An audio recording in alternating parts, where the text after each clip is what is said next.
The top 3 crypto exchanges in Dubai and the UAE are Binance MENA, BitGet, and Rain. Binance MENA leads with deep liquidity, AED support, and full licensing under Dubai's VARA, making it the most trusted choice for serious traders. BitGet stands out for its copy trading features, competitive fees, and growing popularity among UAE residents. Rain, regulated by Bahrain's Central Bank and ADGM, offers a beginner-friendly interface and strong local payment integration. On the flip side, the riskiest platforms to avoid are Xnova, Pocket Option, and Storm Gain. Xnova is unlicensed in the UAE and flagged for misleading marketing.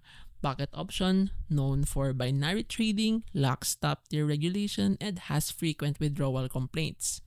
Stormgain raises concerns with its high leverage, unclear fee structure, and lack of compliance with UAE financial authorities. For safety and transparency, stick with regulated platforms and avoid offshore exchanges that promise unrealistic returns.